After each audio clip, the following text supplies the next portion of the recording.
We like to listen to that shit.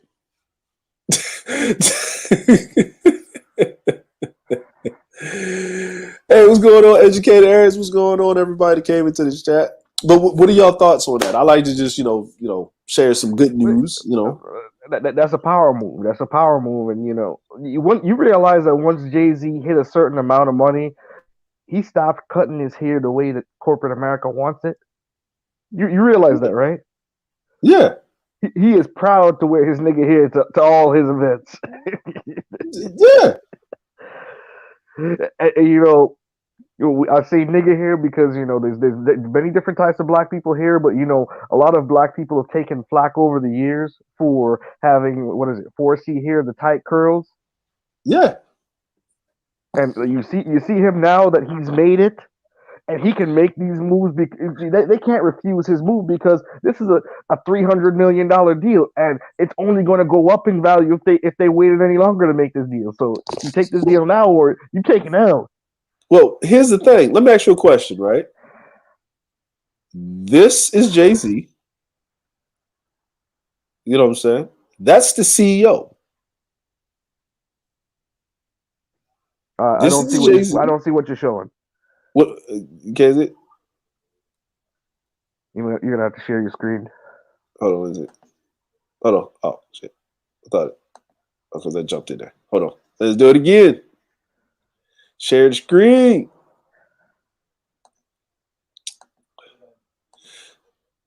This is Jay-Z, and this is the CEO of Tidal, right? You know what you don't see?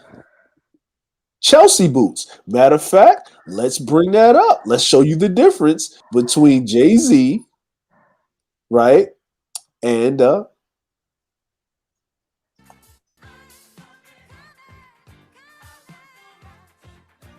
see that right there? See that right there? Wait. Are you saying there's a difference between actual high value and just fronting? Yeah, look at that. Do you see any of those men wearing this? Did you see any of those men wearing that? Did you see it? Did you see it? I didn't see it. I just saw them wearing regular stuff.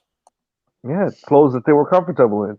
They sitting up there making $1 million deals. Look at this, millions of dollars, Look at Jay-Z. Wait, they're not even in a tie.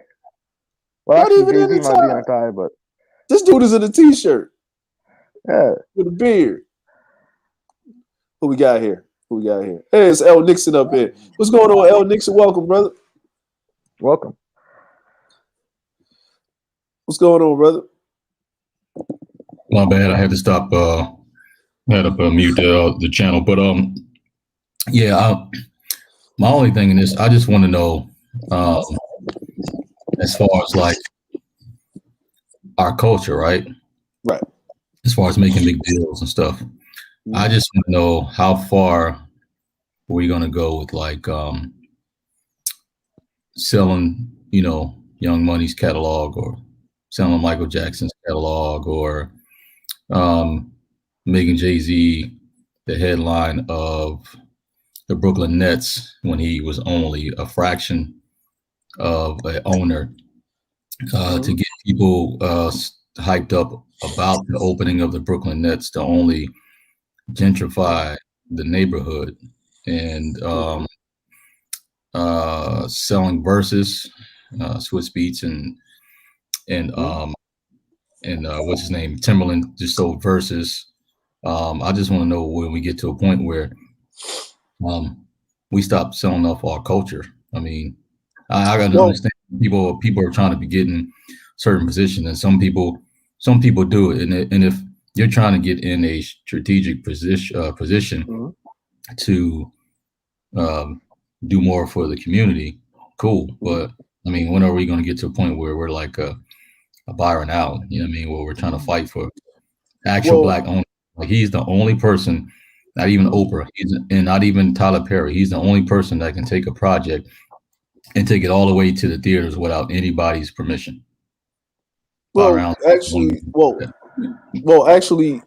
here's the false narrative on that on a lot of times, right? No, he can't take it to the theaters without somebody's permission. because he still needs distribution and he doesn't have it. Like yeah. So he needs. I'm like everything's a working system, and basically this is how it works, right? The ownership groups of a lot of these organizations, like, okay, do you know in the NBA? Let's just talk about the NBA, the National Basketball Association. Mm-hmm. Do you know that there's only 3 teams that are actually owned solely by one individual? That's actually the LA Clippers and the LA Lakers, and then it's another team. It's the Charlotte Bobcats, and that's Michael Jordan, right? Yeah. Everybody else is owned by a group. Every other team is owned by a group in the NBA, right? Every other team, right?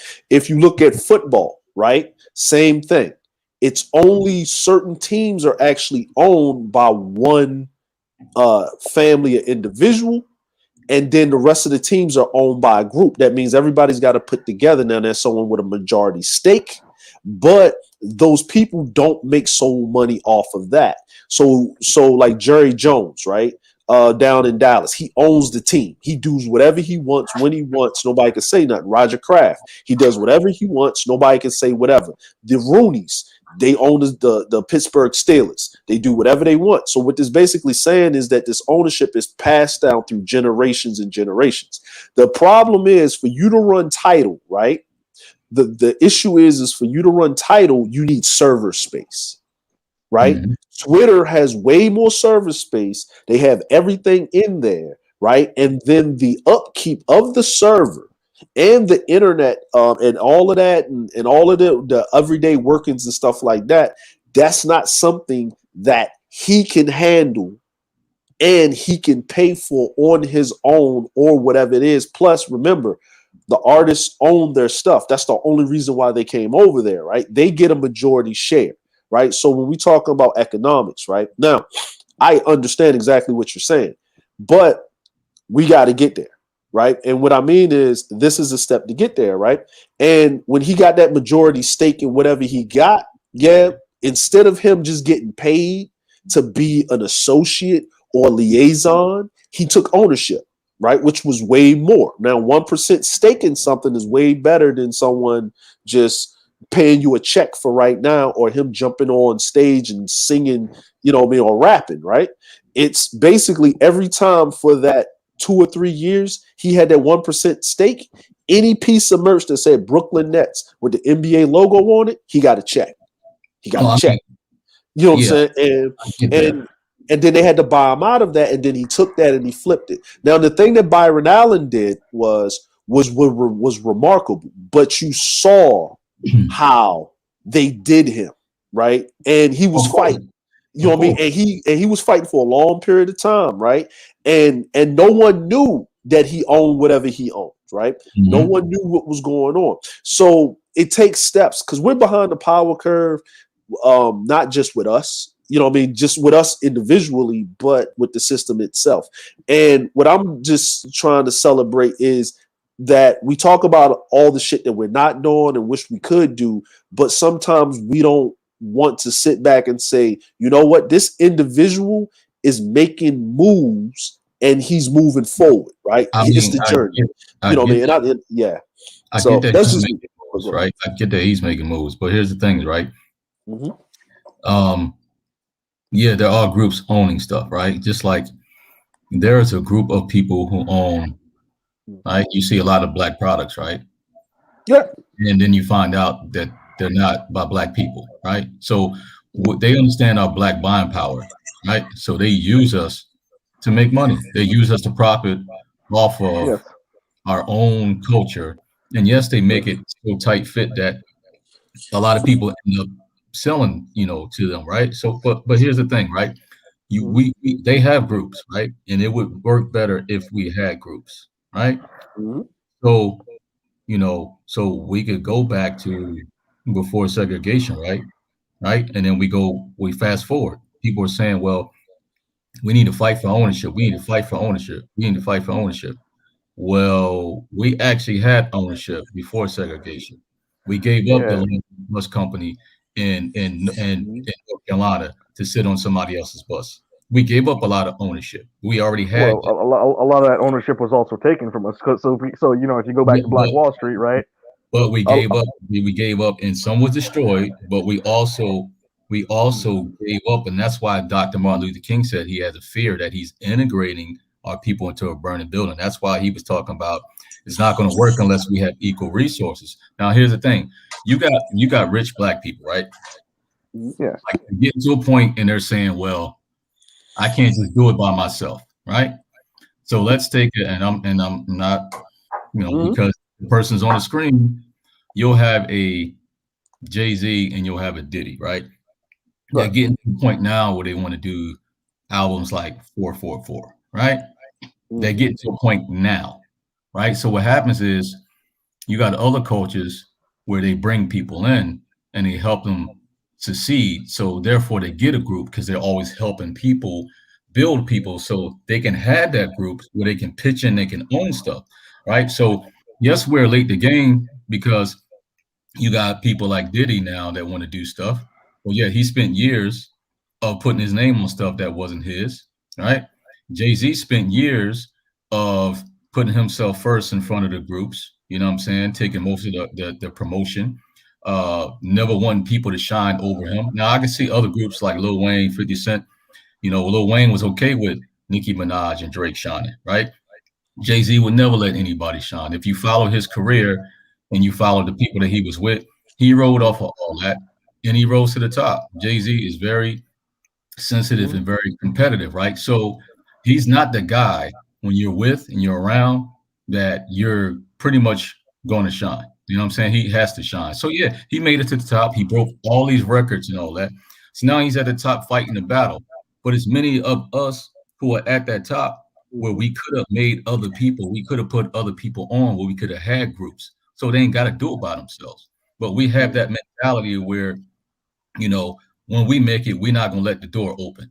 So yeah, we end up giving it to other groups because those other groups are letting the door open. They're okay with helping, the community out or like, the Jewish community or stuff like that. Like they help each other. But us, we have this, mentality where it's like now, yeah, of course he's wearing his hair like that, and he's finally talking about the things that he want to talk about. It was a video long time ago. He said he want to rap about the lyrics that such and such rap, but he put himself in a position where he felt like his fans would feel some type of way. But it's just like we shoot ourselves in the foot because we don't build each other up and allow others to like eat. So I will go ahead and say this in response to that. That's not actually the majority of doing by black people. So what the system does is there's a limited amount of resources that they're going to give out to a black artist. yeah, You have the Jews in Hollywood. My bad. The small hats in Hollywood. You have the the small hats in the music business. You have these groups that will push a certain artist, promote a certain artist, and they have to do exactly as they say. And when you're starting out, you have to do as they say. You can't bring out something controversial or you get canceled. That'll be your one hit album, and that will be it. They will never hear from you again because you will never get a music or recording contract. They will keep you in the contract that you're in for the next 10 years, and you will never drop another album because they will not produce it, right? mm-hmm. So the system is made in such a way as it bottlenecks black people, right? You only have of black people, we control 2% of the wealth, 13% of the population, 2% of the wealth. Yeah. Which means that in order for us to actually be successful, we have to get our income from other places. And what happens is, okay, you want to become a basketball star? Yeah, we'll give you this portion of the money. But what happens is you have to outplay hundreds of people. You have to become that small percentage that we allow to make it. While everybody else, while that kid in college who effed up his knee playing basketball, he's never gonna get a check, but you got a multi-million-dollar check, right?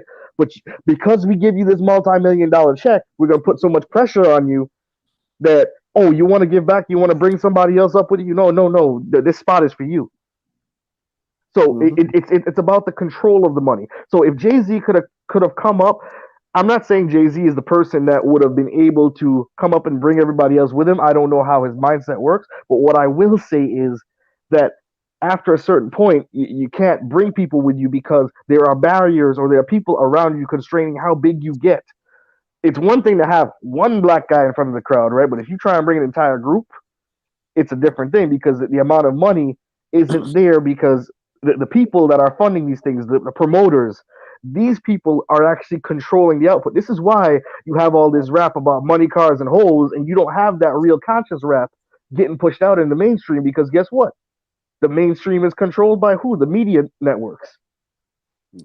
And this is the media networks are the ones who, they don't love our people. They will use us to the end of the day. It's slavery again. Well, here's the other thing that we have to also understand and consider on this one, right? Artists didn't own their masters until Ray Charles. Artists didn't get the lion's share of actually being able to locally promote and get the lion's share of ticket sales until James Brown. We're talking about the white constituents too. They were getting ramrodded. Just the black ones were catching it the worst, but the white ones was catching the L. Well, just like everybody else, right? You know what happened to the ones that was about to own their publishing and their masters. We all know what happened to those guys. There's a list of them. It's a list of them, but what I'm saying is the black ones that did it, right? Think about this for a second. Paul McCartney and Michael Jackson fell out because Michael Jackson brought his masters. That means Paul McCartney could not afford to purchase his masters. Remember that. He owned the masters to the Beatles, right? Why did the Jackson estate have to sell off certain things? Because they couldn't afford to pay the tax or do anything with the estate because they didn't know how much and what business deal Michael was doing, and they weren't up to that level. Let's just be it a buck. Not everybody can be brought with you. Now, yeah, I worked with Jay-Z. I met him. I talked to him. And he did bring somebody with him. Memphis Bleek is right there next to him to this day. Out of the original crew, Memphis Bleek is where he's at, right? Damon Dash was running the show. Jay-Z didn't start making money until, like money, until him and Dame split. Dame was the one making everything. Do you know his first two albums, Dame owns the masters to everything? Damon Dash owns the masters to Jay-Z's first two albums. Do you know that? Damon Dash owned the masters to state property. Do you know that? The person that Jay-Z learned how to do business from in the music industry is actually Damon Dash. Straight up. Now, Dame is respected because he does this, that, and the third. And I'm not saying a business practice, but what I will say is this: I have a simpler, kind of explanation for it, right? Mm-hmm. Because I actually used to think that way too. Like, why do we sell off our cultural property the way we do, right?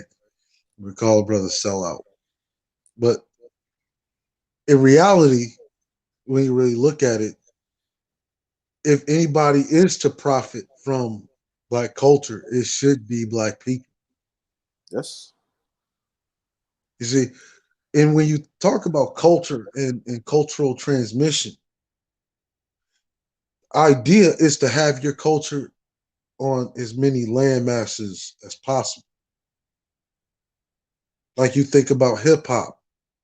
Hip hop is a culture. It's a cultural pattern. Hey, I'm listening. I'm just got to put my son back to sleep.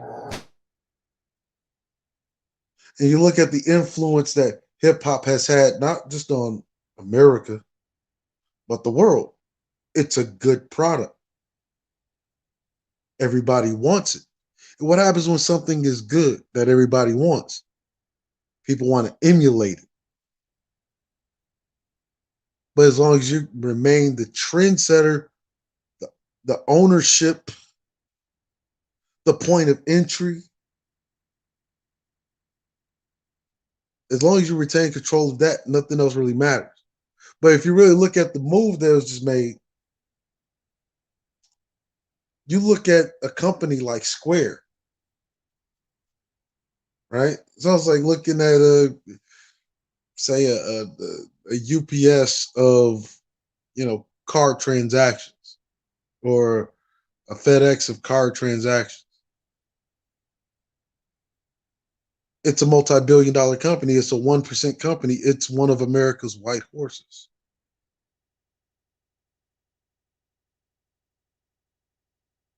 And what I'm looking at is someone that is kicking down the gates of the barrier that was there.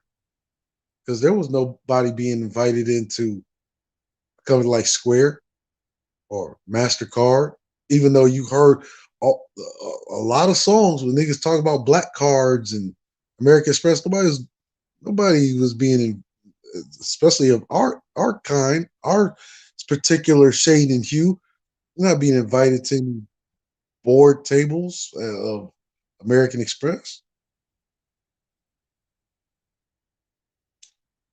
Oh yeah, it's a yet again another brother busting down another barrier. Because everyone that gets in, it makes that door wider, even if it is perceived as being closed off. Like we look at that era when the Telecom Act actually happened, 96.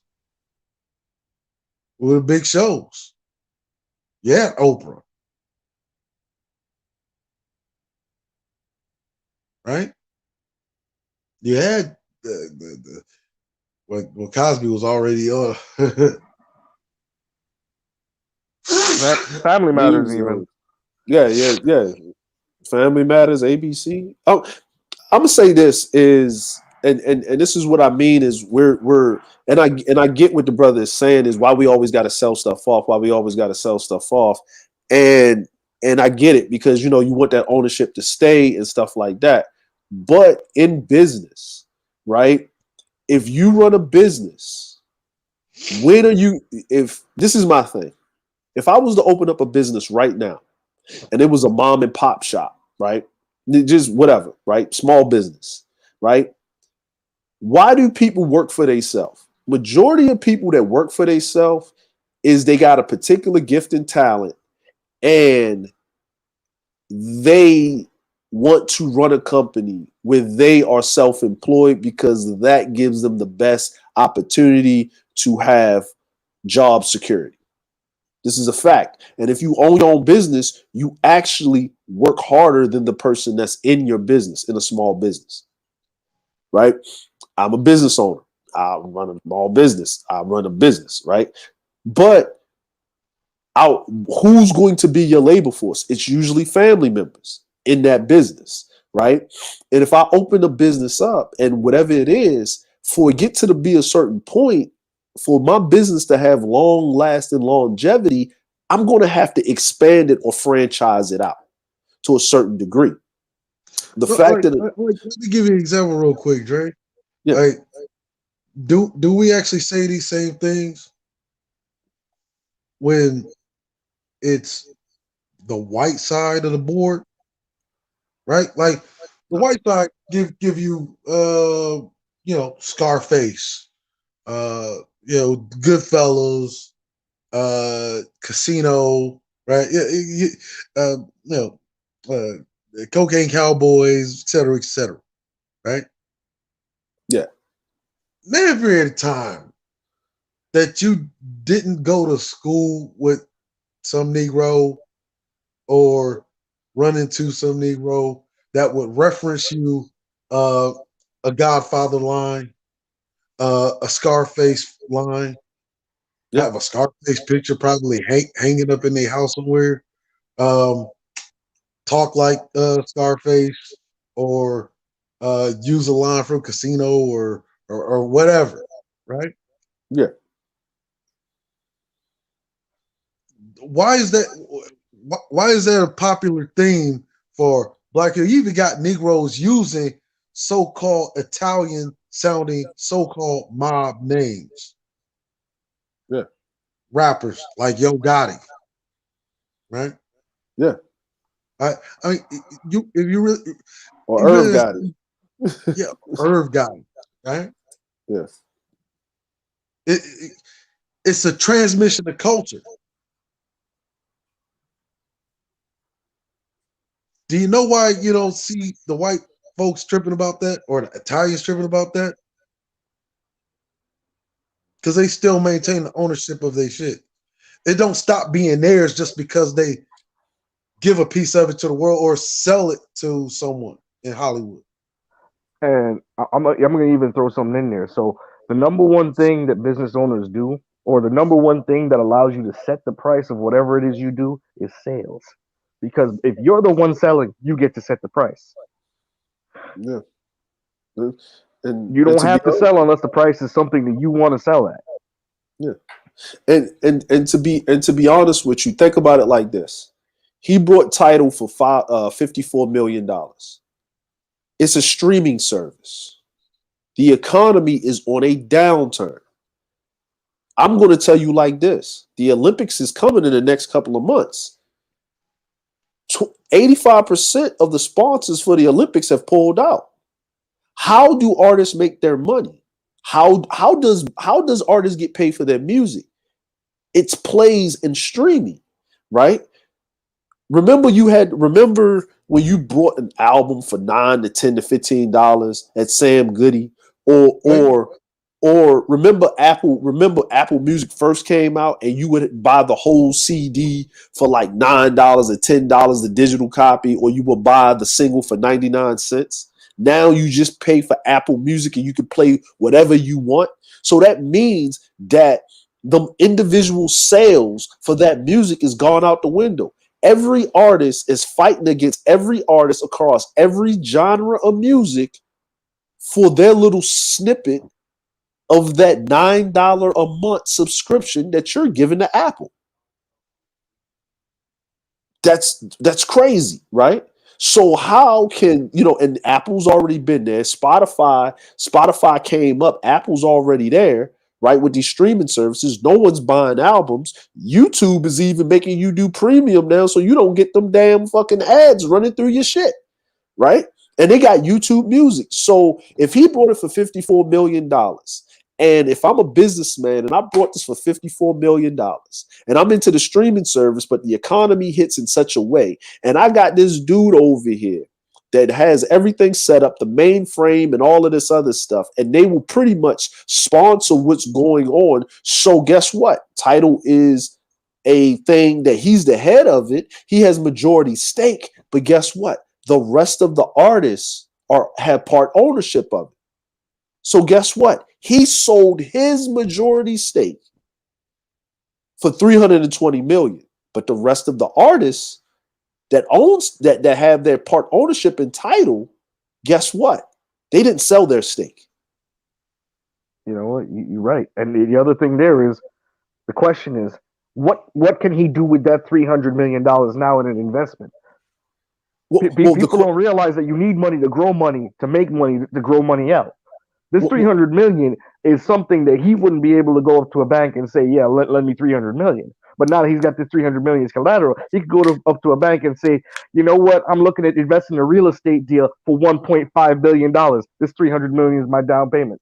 He can do that now. Well, remember, it's $300 million also with the stock in the Square, right? And he's sitting on the board of directors. But here's the thing.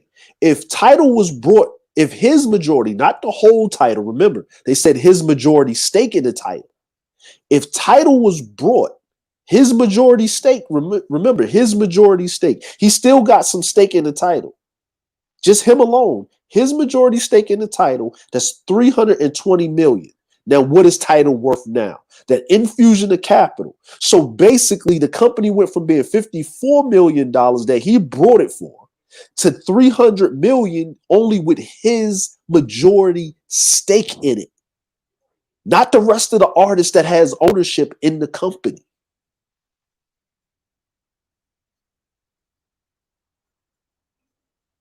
That company, now Tidal is $1 billion company, whether you know it or not. And he took everybody with him. That's the play. Yeah. That's the play. And remember, somebody had to step in because he was the CEO. So someone from Square stepped in for the turnover until they find someone else more suitable. That means it has to pass the whole board of directors and also Tidal. The board of directors on Tidal have to agree to this person that's coming in. But see, we can put it in simpler terms, right? You remember the TV show Kung Fu? Yeah. You remember who was the main character of Kung Fu? Oh, the white guy, David Carradine. David fucking Carradine. Whole, middle, middle America, white bread, white boy, right? The Kill Bill guy that died in Thailand. Right? Yeah. Did Kung Fu stop being a Chinese art because David Carradine played the main character of Kung Fu? No. Well, they claim it to this day. They still claim their thousands of years of martial arts history. Well, also Bruce Lee is the one that actually made the series and wrote it. But see, that's what I'm saying. Like, we have to stop. We have to stop thinking like like something's no longer ours. See, we're thinking like that's the consumer way of thought, right? Buy and sell, because that's the only level in which most black people are able to engage capitalism. But you have people that say, "Oh, we're mostly capitalists," right? Yep. But see, to say that it's no longer ours just because we sell part of our culture, I don't really look at it that way. Like Kung Fu didn't stop being theirs just because they sold America, Kung Fu movies. Karate didn't stop being Japanese overnight. No, not especially not with the Karate Kid being a white kid. And the black kid. And the black kid. Well, the black kid, yeah. Well, he wasn't. That was actually. I don't know why they called it Karate Kid when he was. Because Kung Fu, because Jackie Chan is a Kung Fu artist. I even put even in something. Yeah, that was crazy. That was weird. Panda Express ain't even a fucking Chinese company. You won't find a Panda Express in China or Japan. Yeah,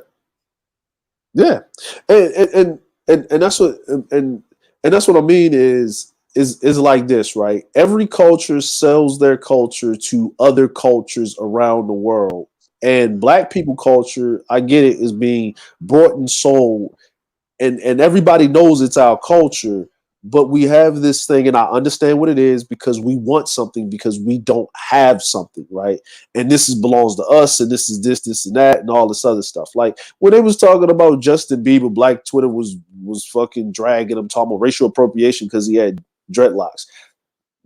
Dreadlocks is not a fucking hairstyle like that for you to be talking about some racial appropriation or anything like that.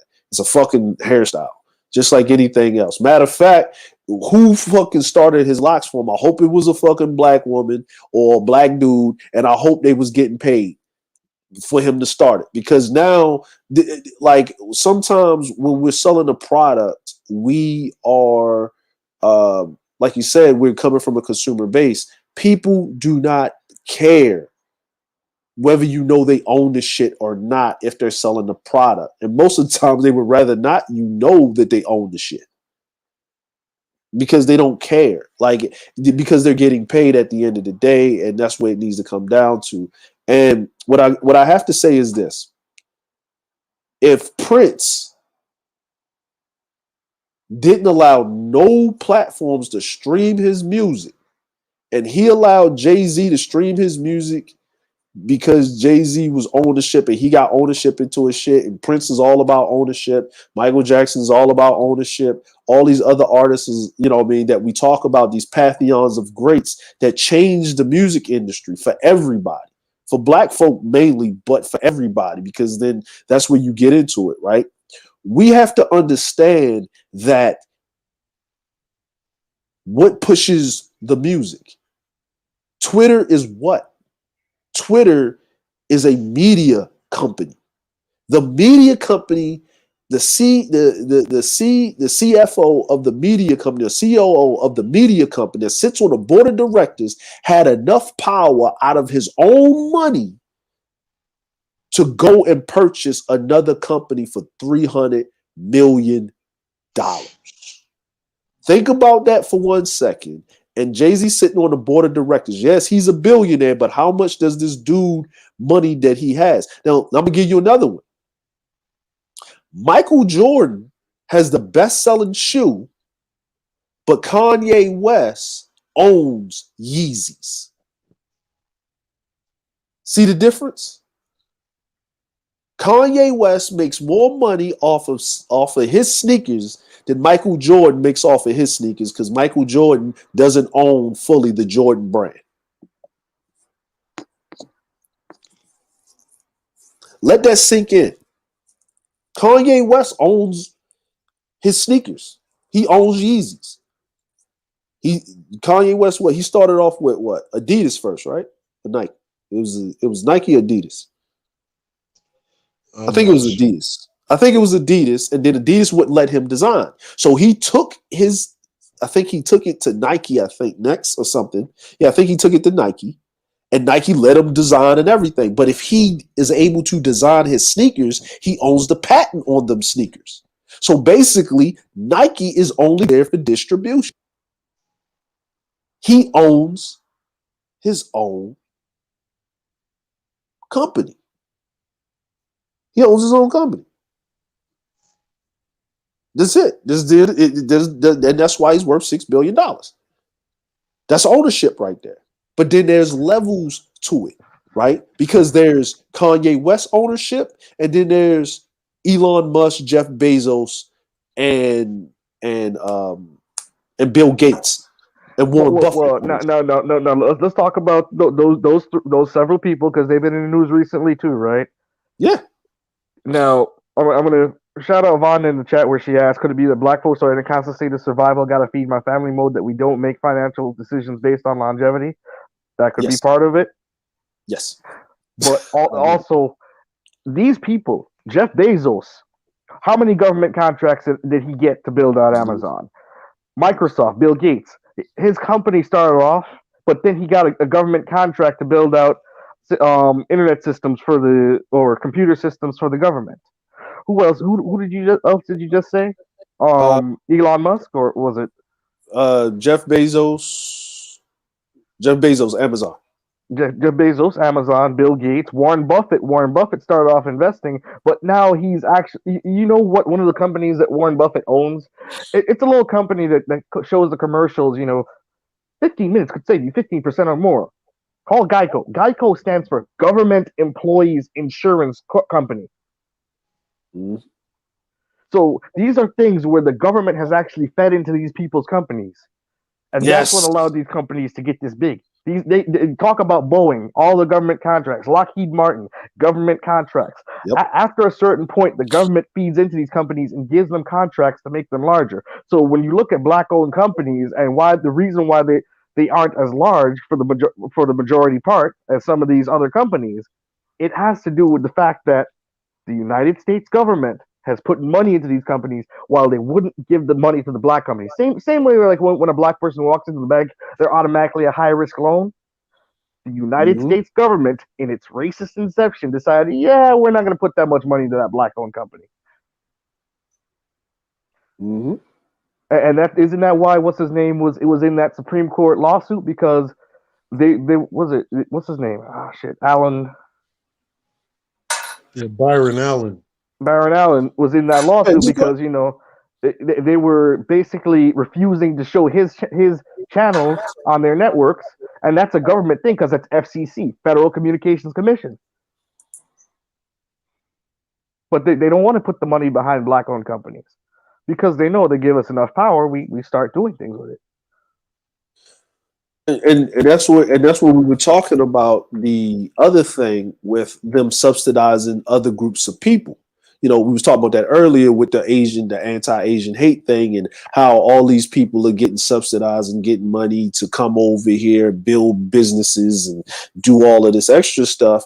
So it's a myriad of things. Like if Black Wall Street came about because they for a little bit of time they left niggas alone. and they let me say they left black folk alone, and black folks not only jumped up, but they overtook and superseded them. Right? Most of the inventions that we take for granted today were invented by black Americans with quality of life and infrastructure. Right. Hell, the These traffic facts. lights. Exactly. The light filament, all of this other stuff, right? All of these things black people have done when you leave us alone. The government wasn't giving them anything. The government they barely paid back what they owed. They didn't give them anything and they left them alone. And black people superseded. So imagine if black people would have got a smidgen of whatever these model minorities would have got. Yeah, no. When you talk about the government leaving black people alone, the actual policy is called benign neglect, meaning that we won't help you, but we certainly won't do anything to stop you from descending. Actually, as a matter of fact, we can shove crack in your communities while we're at it, right? No. The first thing, remember, the first thing was is the firebombing. It was government sanctioned, government backed when they firebombed, Black Wall Street and stuff. You know what I'm saying, and stuff like that. So the paperwork is there. So this is the thing that I like to say about a lot of stuff. Is we as black folk, we have a lot of work to do, right? And we can rag on each other all day. But I like to at least show that there is some progress because it's so much, like y'all ain't this and y'all ain't that. And we do it to each other on a space of 24 hours or 7 days a week. You can just wake up to a channel, turn somebody on. And I'm not talking about personal beefs and vendettas with each other. That's a whole different story. That's just a human trait, period. Right? You got beef with somebody, handle it how you handle it. They ain't got nothing to do with me. But when I'm just talking about grouping black people up in a ball, totally, right? You got your conservative coon networks over there, and then you have this one sex against this sex, right? The males on this side mainly, and then the females, saying, and everybody's saying this back and forth, and there's more important things going on that we could be doing with our time, and why you're being distracted by this. Not to say you can't have those conversations. This is what the world is happening at large, and this is what the people that see, and this is why only 2/3 of you ain't gonna make it. Because this is the problem, that we don't see the long-term gain, right? The long-term gain is that we as black people have to we want because we want to take a break and a breathe in. I get it. I totally understand it. But the moves that are being made, like I'm gonna pull this up right now, and this is why I'm talking about the financial side, right? And this is why I wanted to show this. Is hold on, let me see if I can find it. Oh, here you go. And I'm gonna pull up what Nick put in the chat too. Also, I saw it, Nick. So I'm gonna pull it up. So Jay-Z did that merger. Now let's talk about this on the other side, right? And I want to know what you guys think about this in the chat, right? Verizon is finally selling Yahoo and AOL. What that means for the stock, Verizon, right? Now, so we're going to continue reading this here. Hold on. Stop sharing. Go back in here. I don't know why I just don't click over when you open up another page. But anyway, let me open this up again. Share screen. Share screen. All right. So Verizon is finally selling Yahoo and AOL. What does that mean for the stock? Right. So basically, a telephone company, a telecommunications company, owned Yahoo and AOL. You know what I'm saying? Every time I pull up Yahoo to pull in some type of information, it was actually ran by a telecommunications company, right?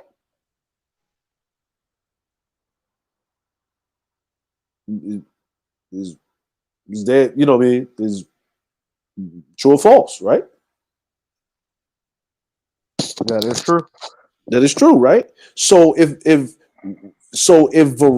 is Verizon selling Yahoo, right?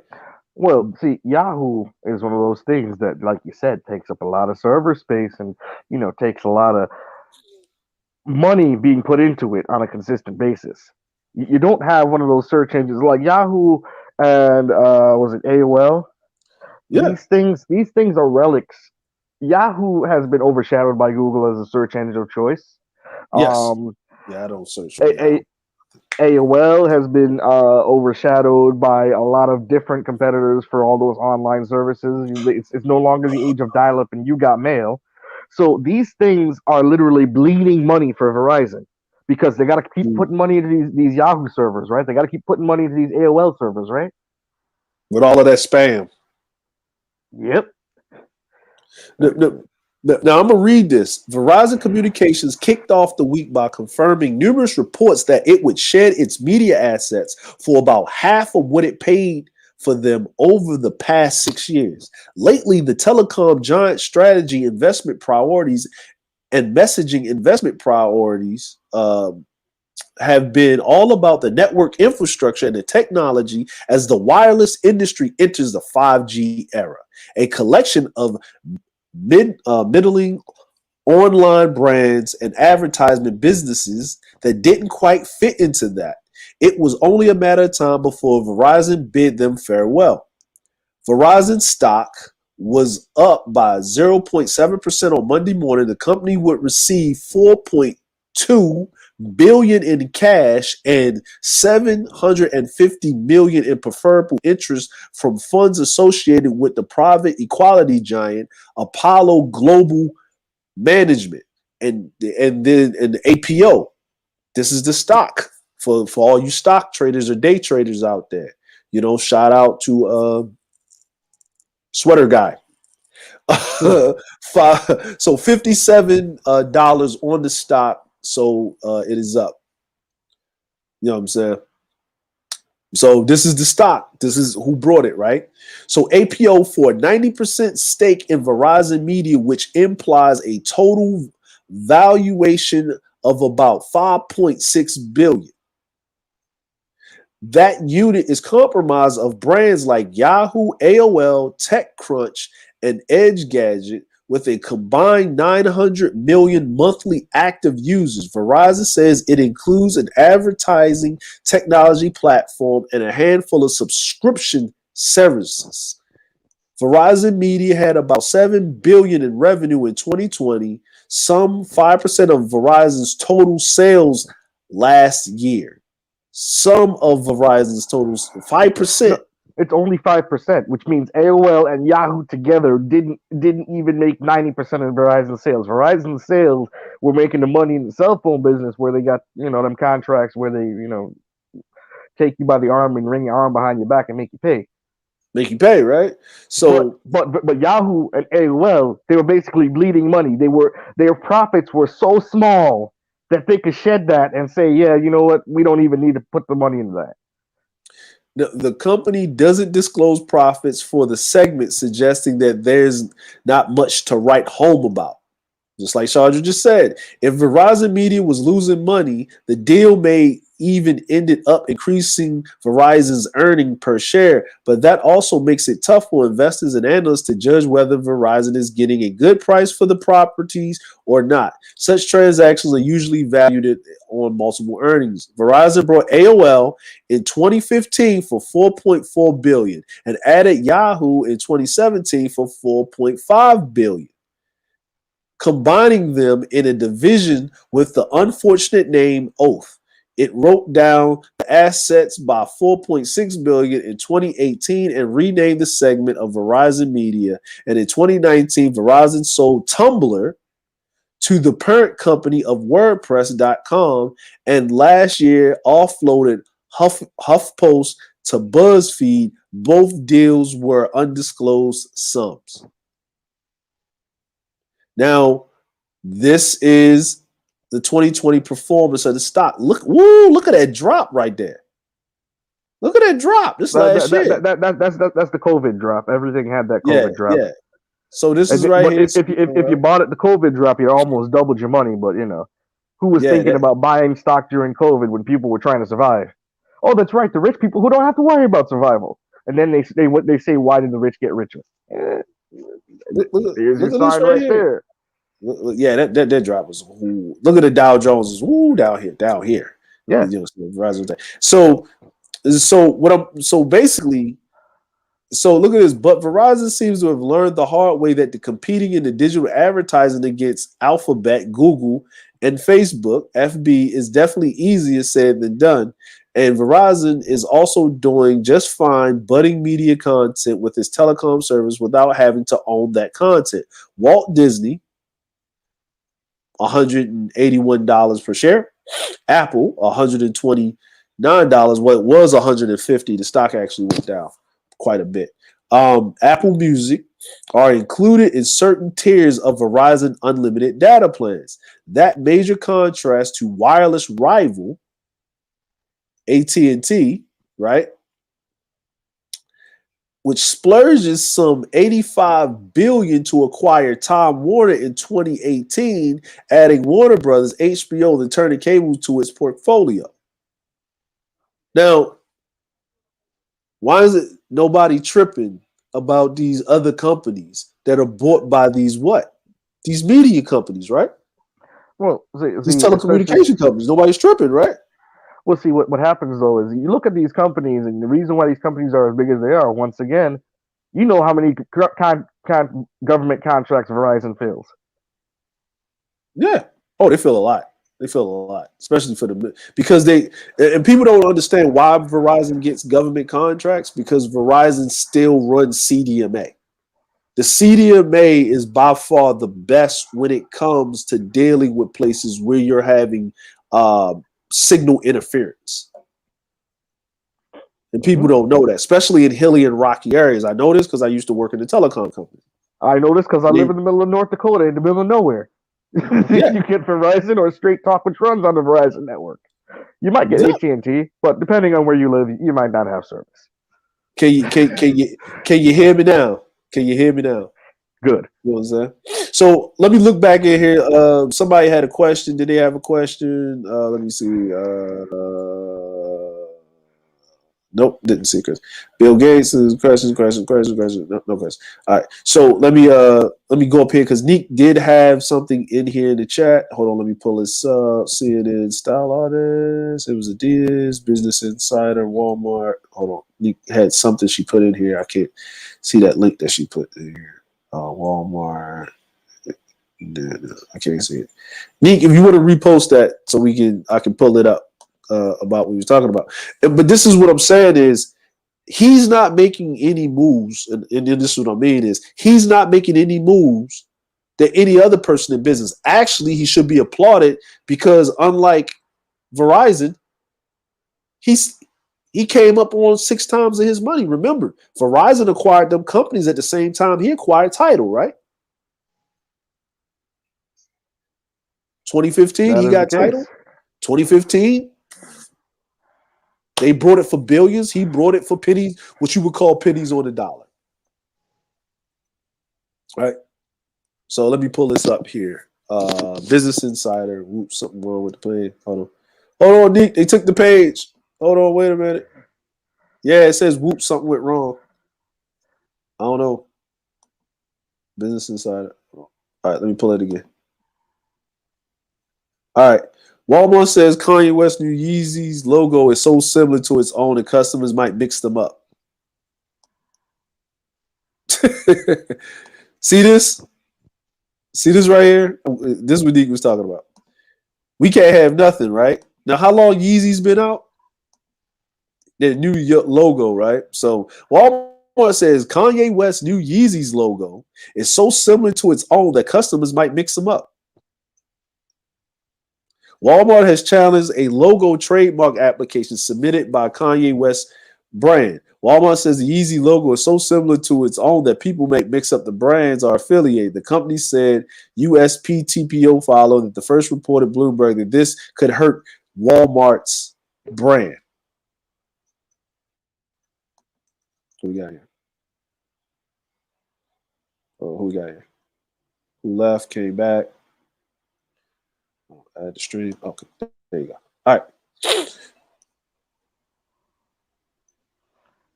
Yeah. Walmart is saying the Yeezys logo looks like the Walmart logo. And it's going. And see, look at that. They already messing with them. Well, of course. And, if Walmart can get that money in a lawsuit, guess what? That means they get to take a certain amount of money off every time Kanye uses that logo on any kind of property of his. But, nobody says Walmart's the big corporation bullying the black guy. No. They're like, well, this is one of those things that you see and, we shrug it off. But Walmart has how many in federal contracts? Walmart's distribution centers, for example. Walmart hasn't just grown organically. There has been governmental assistance to Walmart. Yeah. Let's just put it that way. The ability for Walmart to outsource the majority of its manufacturing and its purchasing to areas in China, that was federally done. What was that? The TPP? Yeah. I mean, why would you, all those things you buy at Walmart and you wonder why they break the Walmart brand things that break, 2 days after you buy them? China. Yeah. And this is something else Nick put in here too.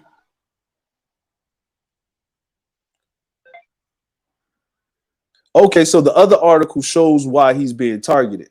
So hold on, let me do this right here. Let me stop sharing. You know what I'm saying? We got our crack team of mods. You know what I'm saying? They quick on the draw.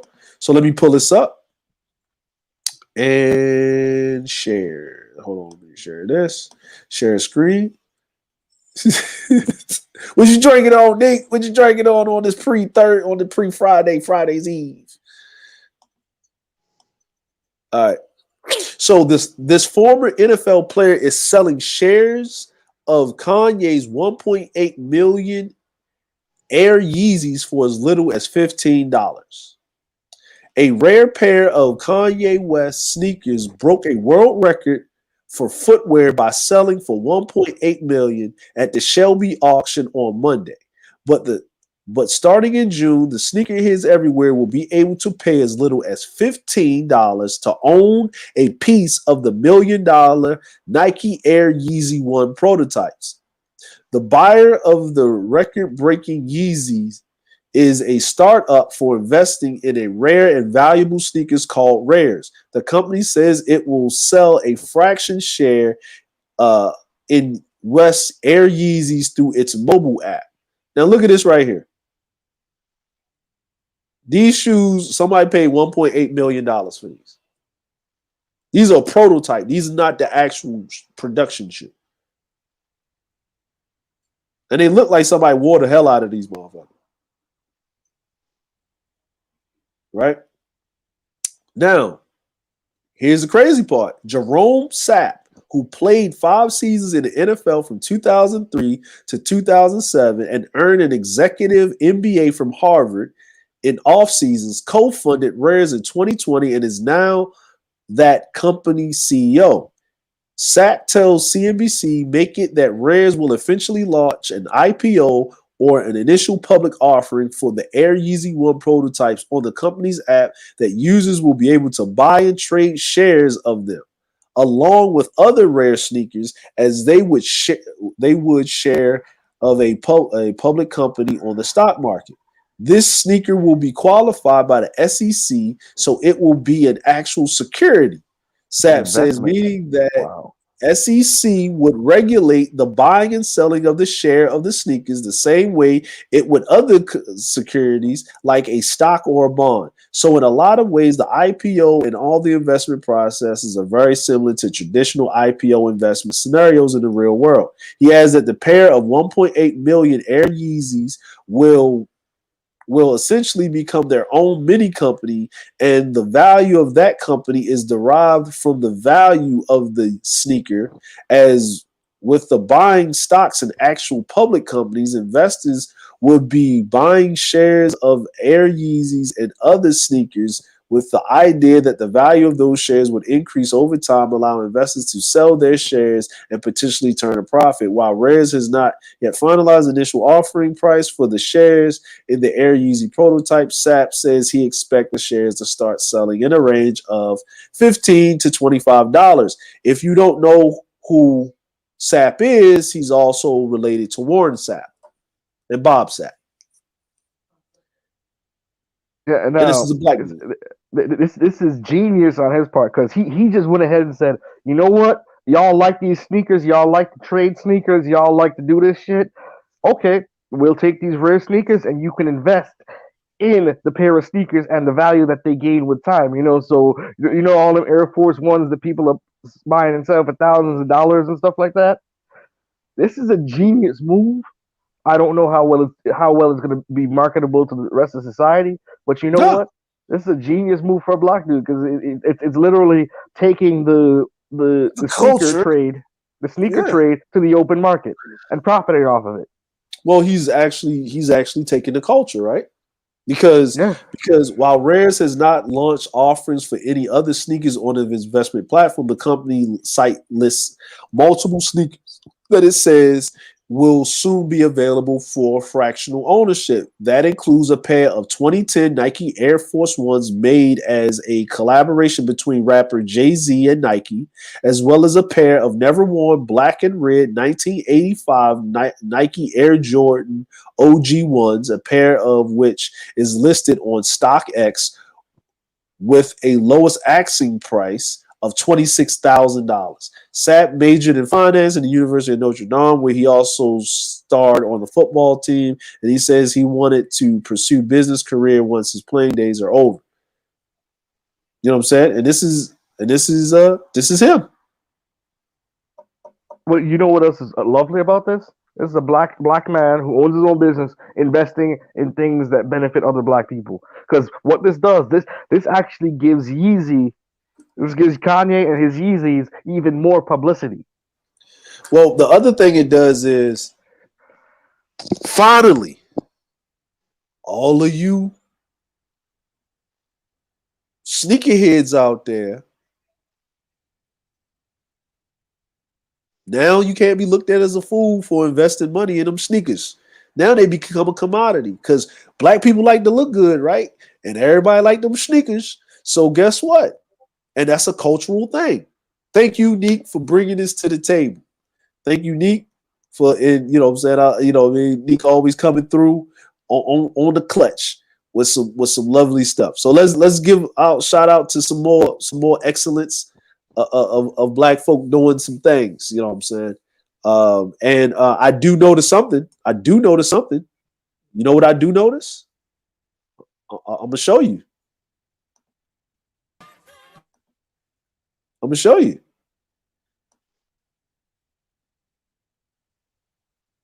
He don't got that on. Look at that. Look at that. Look at that right there.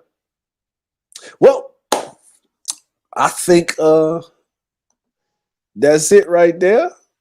You know what I'm saying? For the day, because I got stuff to do, because I am a person.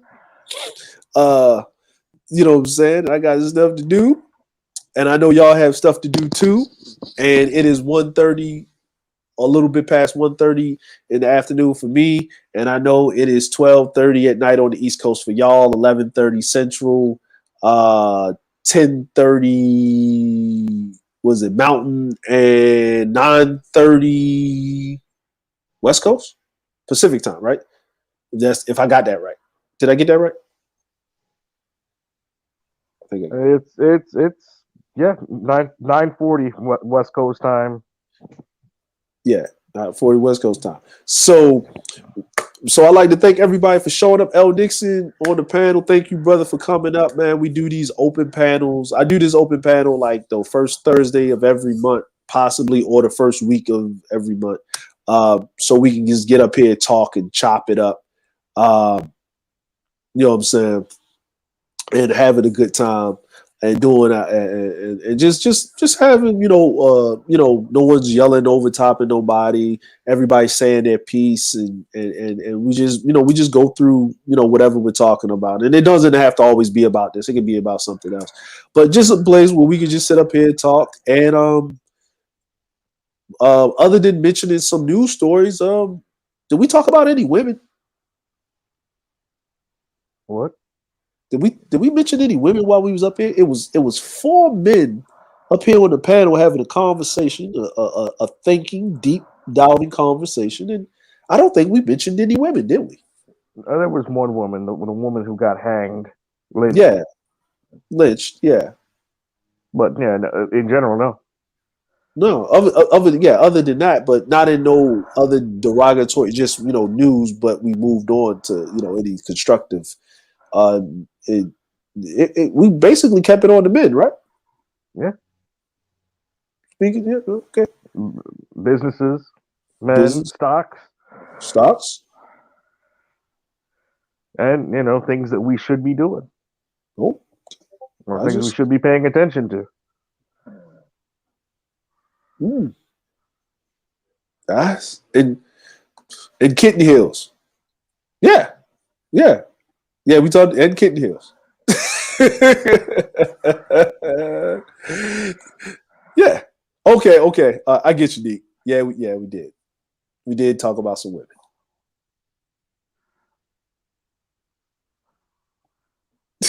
I don't count that as a woman. I'm sorry. I don't care how bright the suit is. Still not a woman. But do anybody got any last words that they would like to say and talk about? Would like to say before we get the hell up out of here? Well, I'm not sure where everybody else is, but I will say this. These are things we need to pay attention to, and we need to make sure that we watch where our money is going.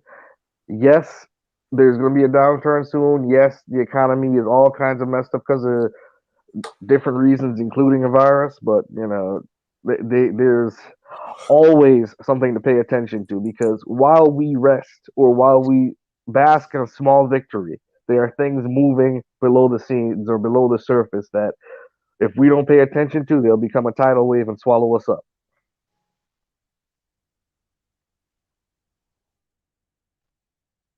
Yeah. And appreciate the likes. We don't have the like. Man, we don't have the. I didn't load up the. Hold on, I can do that for y'all right now. Let me stop being derelict in my abilities to do what I'm supposed to do. You know what I mean? Because somebody gonna punch me in the head. Turner. You know what I'm saying? We got to do that. You know what I mean? We got 21 likes on the stream. I'm just going to do it a couple of more times. Turner.